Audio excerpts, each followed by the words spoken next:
Bulletin का। खबरों के इस बुलेटिन में हम जानेंगे कि कहां अपनी 7 सूत्रीय मांगों को लेकर बैंक सखियों ने किया प्रदर्शन, कहां ब्लॉक सभागृह में किया गया संपूर्ण समाधान दिवस का आयोजन। साथ ही जानेंगे कि कहां सुनाई जा रही है श्रीमद् भागवत की कथा। ऐसी और भी तमाम खबरों पर आइए विस्तार से करते हैं चर्चा। बुलंदशहर में 7 सूत्री मांगों को लेकर बैंक सखियों ने प्रदर्शन किया। बैंक सखियों ने मांगों को लेकर धरना भी दिया। कमीशन बढ़ोतरी, आई कार्ड उपलब्ध कराने और आधार कार्ड बनाने की अनुमति समेत 7 मांगों को लेकर बैंक सखियों ने प्रदर्शन किया। बैंक सखियों ने कलेक्ट्रेट गेट पर सिटी मजिस्ट्रेट को सौंपा मुख्यमंत्री के नाम ज्ञापन। मैं बीसी सखी की जिला अध्यक्ष हूँ। हमारी मांगे ये है कि हम बीसीओ सखी को पहले हम लोगों को एक चयन किया गया, नौकरी दी गई बीसी सखी के आजीविका मिशन से, और अब हम लोगों को पहले 6 महीने के लिए दी गई 4,000 रुपया, और 6 महीने के बाद में कुछ भी नहीं दिया जा रहा है, और 75,000 रुपये भी दिए। हमारी मांगे ये है कि 75,000 रुपये माफ़ किए जाएँ और जो हमारी सैलरी परमानेंट की जाए, और जो हम लोगों को प्राइवेट बैंक दी गई है गवर्नमेंट बैंक से जोड़ा जाए। हमारी सबकी मांगे भी बहुत सारी हैं। कहाँ से आप लोग आए हैं? जी, मेरा नाम श्वेता शर्मा है। मेरा इतना ही है कि मैं तो क्या, सारी बीसी सखियाँ हैं जितनी भी हैं, सारी परेशान हैं, तो इन सब की मांगे भी पूरी की जाए, मेरी भी मांगे पूरी की जाए जितनी भी, और हमारी जो सैलरी है 4,000 से 10,000 की सैलरी की जाए और ये परमानेंट की जाए, क्योंकि ना 4,000 से हमारा खर्चा चलता है, ना हमारा बैंक बैलेंस कुछ भी चलता है। क्या काम लिया जाता है आप लोगों से? ट्रांजैक्शन सिर्फ ट्रांजैक्शन होती है जिसमें हमें 4,000 रुपये की सैलरी बोल के कहा गया कि 6 महीने तक मिलेगी, जिसमें अभी 3 महीने की सैलरी आई, बाकी सैलरी अभी पेंडिंग में, कुछ भी नहीं मिला अभी हमारे लिए। तो कोई ज्ञापन या अधिकारी ने कोई आश्वासन विज्ञापन मैम के लिए दिया है, लेकिन उसकी रिसीविंग हमें भी नहीं मिली है। हमने 2 बार दे दिया है। मेरा मोदी जी से यही निवेदन है कि योगी सरकार से मैं यही निवेदन करती हूँ कि हमारी 75,000 रुपये वो माफ़ किए जाए, हमारी सैलरी परमानेंट की जाए और हमें गवर्नमेंट जॉब दी जाए। मैं अनुपचर ब्लॉक से हूँ। हमारी काफ़ी मांगे हैं, लेकिन हमारे 75,000 पहली बार तो माफ़ किए जाए। हमें जो 4,000 रुपये 6 मंथ के लिए दिए गए थे वो बड़ा पर मंथ करने चाहिए। जब तक हम इस पर काम करें, हमारे लिए 24 घंटे काम करना है, लेकिन हमें कमीशन भी ऐसा ही मिलता है, कभी 15 रुपये 16 रुपये ऐसे आता है कमीशन। हमें एकदम फिक्स होना चाहिए, हमारा कमीशन ही सरकार की तरफ से हमें 1% मिलना चाहिए। और हमें पोस्ट मशीन भी दी गई है जो 12,000 की 25,000 में हमें दी गई है, वो भी हमें वापस की जाए, हमें लैपटॉप दिया जाए। मोदी जी को इस चीज़ का भी नहीं पता है कि हमारे लिए 25,000 की मशीन मिली है। 25,000 की हमें मशीन दी जा रही है, जबकि वो 25,000 की मशीनें नहीं है। बुलंदशहर से सीनू संवाददाता नितिन सिंह राजपूत की रिपोर्ट। पीपल रावा में निपनिया की पहाड़ी पर जर्जर सड़क के कारण तूफान वाहन पलटा, स्कूली छात्राएं घायल, ग्रामीणों ने किया चक्का जाम।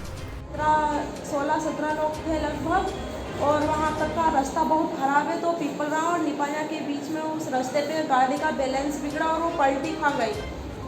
कितने लोगों की चोट आई आपको? हम बस 4 लोगों को चोट आई, बाकी सब ठीक है, और ड्राइवर को थोड़ी सी हाथ में लगी है। तो कभी आपने रोड की मांग को लेकर कभी नहीं बोला, कभी आपके परिजनों ने या स्कूल? बहुत बार बोला था पहले। बच्चियाँ घायल हैं और अभी इनकी स्थिति कैसी है सर? अभी लगभग स्थिति सभी की सामान्य बनी हुई है। निपाने के पास में ये घटना हुई है जिसमें तूफान जो जीप थी वो पलटी खाई है।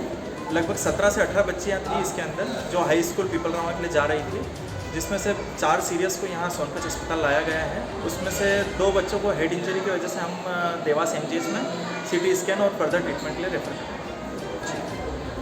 देवास से सीनू संवाददाता साजिद पठान की रिपोर्ट। कासिमाबाद ब्लॉक सभागृह में संपूर्ण समाधान दिवस का आयोजन गाजीपुर मुख्य विकास अधिकारी प्रकाश गुप्ता की उपस्थिति में संपूर्ण हुआ। इस संपूर्ण समाधान दिवस पर 119 शिकायत पत्र मिले, जिसमें 16 मामलों का निस्तारण मौके पर कर दिया गया, जबकि अन्य शिकायतों के लिए अधिकारियों को आदेशित कर दिया गया है। इस मौके पर कासिमाबाद उपजिलाधिकारी आकाश कुमार, तहसीलदार जया सिंह, क्षेत्राधिकारी बलराम व सभी विभाग के अधिकारी मौजूद रहे। गाजीपुर से सीनू संवाददाता रमेश यादव की रिपोर्ट। शहडोल जिले के थाना अमलाई क्षेत्र अंतर्गत 1 बजे के करीब कार और बाइक सवार की जोरदार भिड़ंत हुई, जिसमें बाइक सवार युवक को काफी ज्यादा चोट आई है। बताया जा रहा है कि युवक अपने बाइक पर तेज गति से आ रहा था और कार से जा भिड़ा। ये दुर्घटना इतनी तेज गति से हुई कि वहां खड़े लोग देखते ही रह गए। बताया जा रहा है कि युवक के सिर पर काफी चोट लगी है, जिससे युवक खून से लथपथ घंटों पड़ा रहा। पुलिस को जानकारी देने के बावजूद भी पुलिस तत्काल घटना स्थल पर नहीं पहुंची, जिससे वह घायल युवक घंटों तड़पता रहा। वहीं बार बार एम्बुलेंस को फोन लगाने के बाद एम्बुलेंस पहुंची, जिसमें युवक को बिठाकर सामुदायिक स्वास्थ्य केंद्र बुढ़ार भेजा गया, लेकिन युवक की हालत इतनी गंभीर थी कि उसे बुढ़ार सामुदायिक स्वास्थ्य केंद्र से शहडोल के लिए रेफर कर दिया गया। शहडोल से सी न्यूज़ संवाददाता रजनीश शर्मा की रिपोर्ट। टीकमगढ़ नगर के बड़ा तालाब स्थित भगवान श्री चित्रगुप्त मंदिर पर 7 दिवसीय भागवत कथा का आयोजन किया जा रहा है। ये कथा पंडित श्री सुदेश चतुर्वेदी शास्त्री के मुखारविंद से सुनाई जाएगी, जिसको लेकर आज टीकमगढ़ नगर में भगवान श्री चित्रगुप्त मंदिर से एक भव्य कलश यात्रा निकाली गई। कलश यात्रा में महिलाएं एवं पुरुष शामिल हुए। पंडित श्री सुदेश चतुर्वेदी शास्त्री द्वारा बताया गया कि सभी की सुख शांति और निरोगी काया की भावना को लेते हुए आयोजन किया जा रहा है। बताया गया है कि श्री राम राजा सरकार एवं श्री कुंडेश्वर भगवान की कृपा से पितृमोक्ष त्रेताप नाशक सुख दंपत्ति दायक अपने पूर्वज पितृमोक्ष एवं पितृदोष के निमित्त श्रीमद् भागवत महापुराण का पाठ एवं गीता पाठ, विष्णु सहस्त्रनाम पाठ, पितृदोष पूजन अपने पितरों के निमित्त के लिए 7 दिवसीय संगीतमय श्रीमद् भागवत कथा का आयोजन किया जा रहा है। महाराज जी क्या नाम है आपका? मैं पंडित श्री सुदेश शास्त्री चित्रगुप्त मंदिर के पुजारी हैं। जी महाराज बताएं, आज जो कलश यात्रा निकाली गई है मंदिर से और ये जो कथा हो रही है, कितनी दिवसीय कथा है और कौन सी कथा आप लोगों को सुना रहे हैं?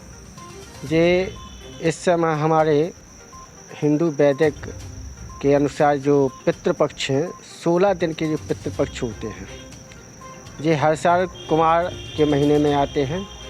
तो इसमें हम सब लोग अपने पितरों को मनाते हैं। पितरों को प्रसन्न करने के लिए माता पिता के लिए जल भी देते हैं और कागड़ निकालते हैं।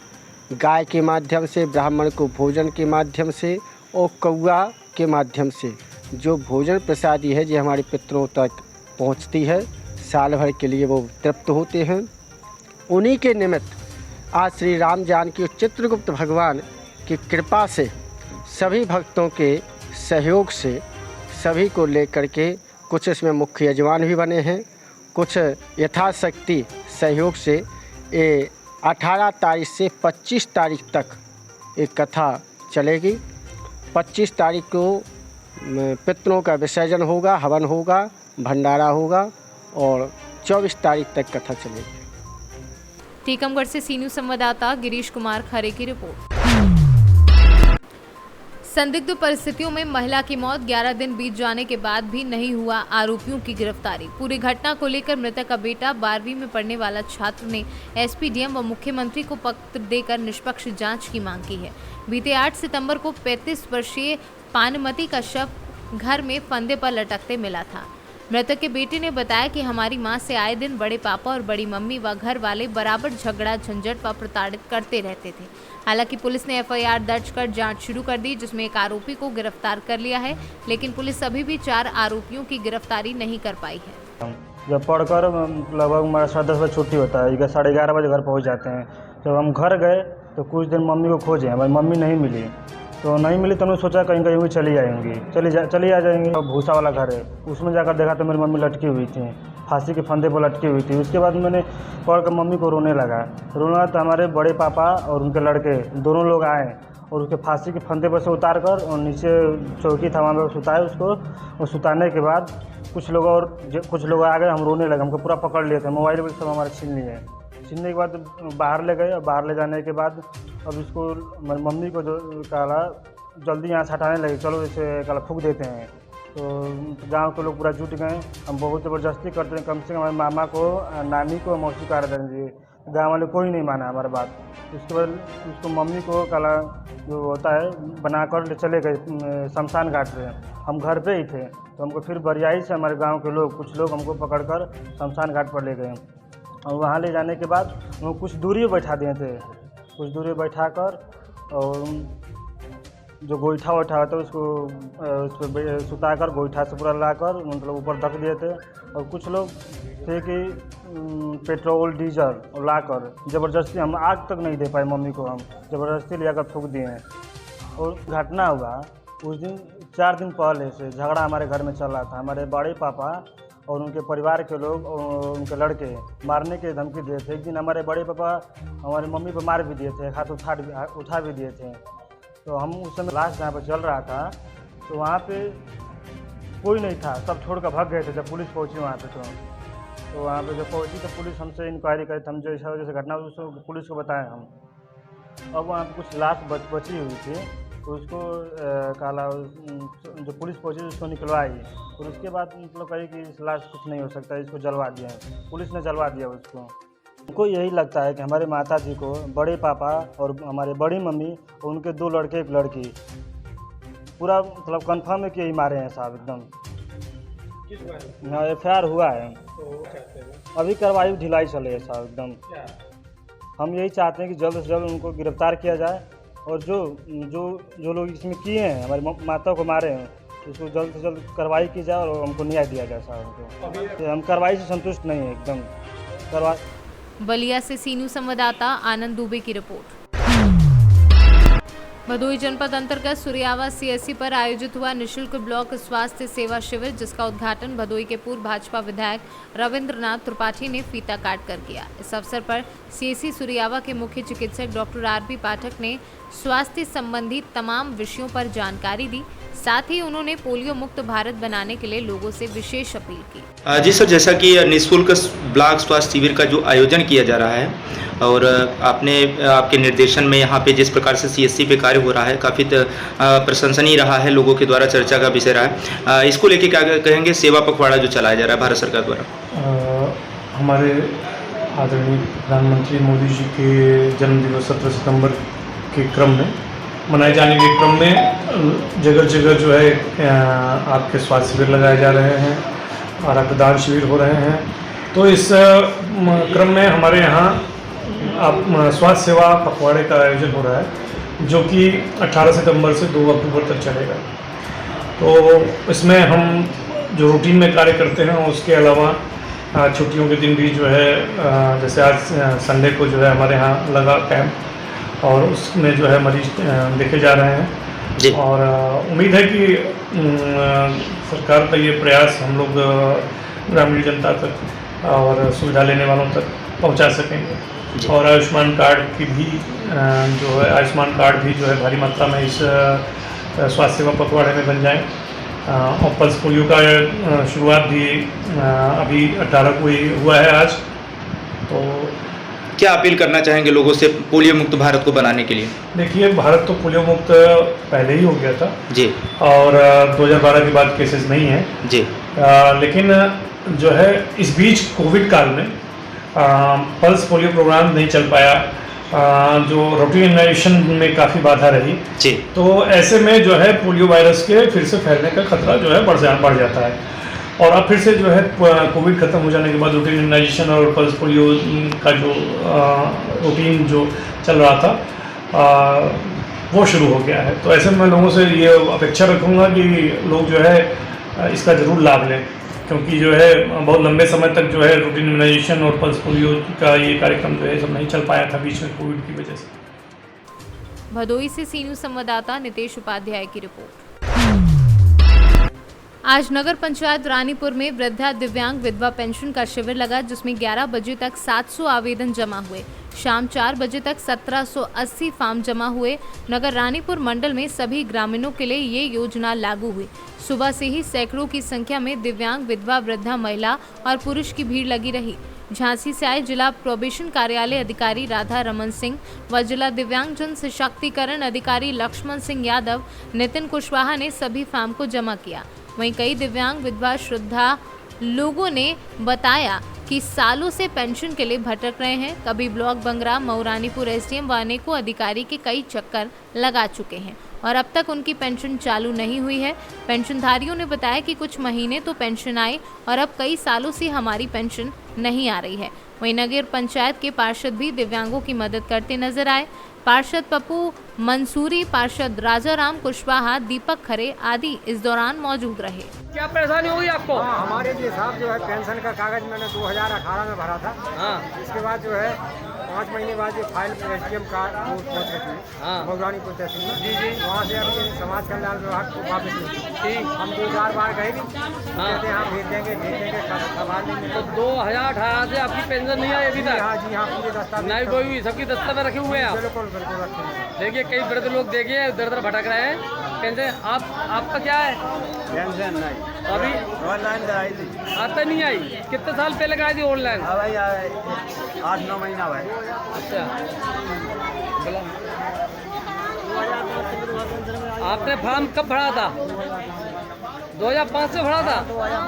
2022 यानी 17 साल से आपने पेंशन अभी बंदी नहीं? दोबारा भी कर दिया था, दोबारा भी नहीं?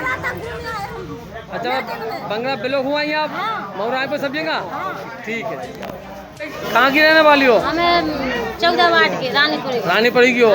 तो आपको वृद्धा पेंशन नहीं बंदी? नहीं बनी, पैदा नहीं विधवा पेंशन? 19 साल हो गए मैं लखा गुजरे। अच्छा, तो आप तो विधवा पेंशन बंदी नहीं? नहीं बंदी गए। तो आप कहाँ गए इसको शिकायत करने? हम जहाँ फार्म भरे हमने वहीं डाले। हमने मऊरानीपुर, बंगा ब्लॉक सब जगह हुआ यहाँ? हमने कहीं से डाले, बगरा से डाले। मत कोई सुनवाई नहीं? कोई सुनाई नहीं, कोई सुनाई नहीं साहब, कोई सुनाई नहीं हो रही आपकी? कोई सुनाई नहीं हो रही। झांसी से सीनू संवाददाता चंदू राइन की रिपोर्ट। खगड़िया जिला के बेलदौर के एक मजदूर को ठेकेदार से मजदूरी मांगना महंगा पड़ गया। मजदूरी मांगने पर ठेकेदार ने चाकू से जानलेवा हमला कर दिया।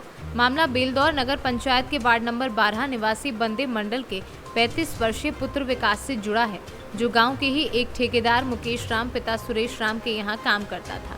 जानकारी के अनुसार मुकेश राम महाराष्ट्र राज्य अंतर्गत नागपुर में पल्लेदारी का ठेकेदार है, जहां 3 माह पूर्व उक्त युवक को काम करने के लिए ले जाया गया था।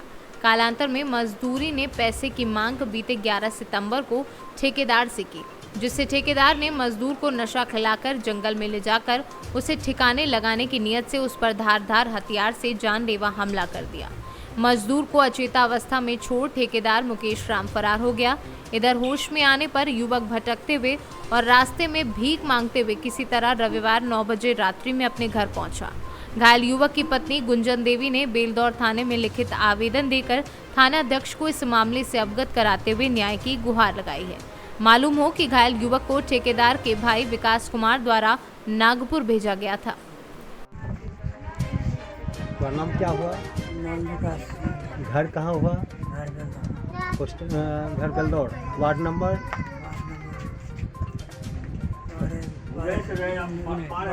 12 वार्ड नंबर। अभी आपके साथ कहाँ घटना कैसे हुआ? हमको नागपुर में घटना। हाँ, नागपुर। अच्छा, कैसे मांग रहे थे आप? किनसे मांग रहे थे? मुकेश ठेकेदार कहाँ का है? आवाज़ बोल दीजिए। बेलदौर का। तो आप कितने दिन हुआ जाने यहाँ से? हमको यहाँ से जाने लगभग 3 महीना। 3 महीना के बाद आप पैसा मांग किए। पैसा मांगने के बाद क्या हुआ आपके साथ? क्या हुआ? बोला कि पैसा ठीक है देंगे।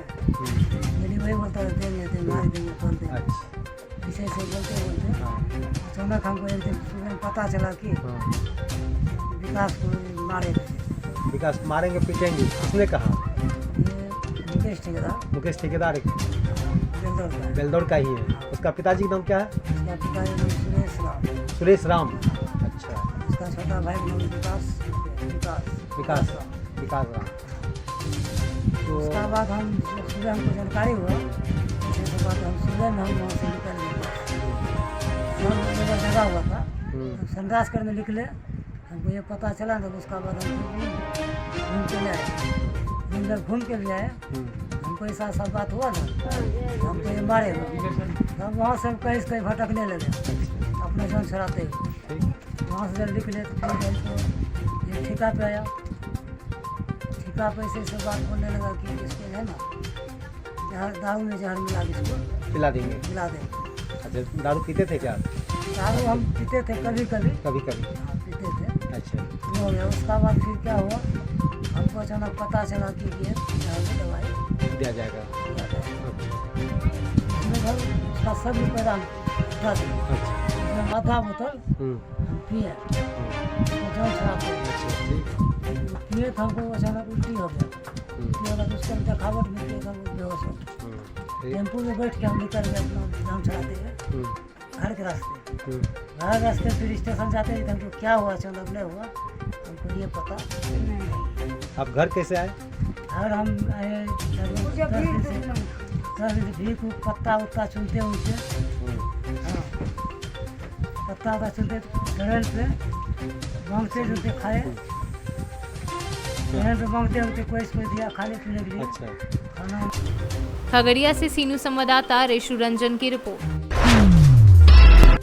पूर्वी चंपारण जिले के राजेपुर पुलिस को शराब तस्करों के खिलाफ बड़ी सफलता हाथ लगी है, जहां राजेपुर पुलिस ने सूचना के आधार पर थाना क्षेत्र के सुधौलिया गांव में छापेमारी कर अरुण प्रसाद के घर के भूसौली में रखे 134 कार्टून विदेशी शराब के साथ डिलीवरी के लिए ले जा रहे 2 बाइक सहित एक तस्कर को मौके से गिरफ्तार किया है। इस संदर्भ में थानाध्यक्ष ललन कुमार ने पूरी जानकारी दी। मोतिहारी से सीनू संवाददाता अजय मिश्रा की रिपोर्ट। फिलहाल के लिए इस न्यूज बुलेटिन में इतना ही। देश दुनिया की तमाम खबरों के लिए देखते रहें संयुक्त भारत, और खबर आपके साथ आपके हाथ।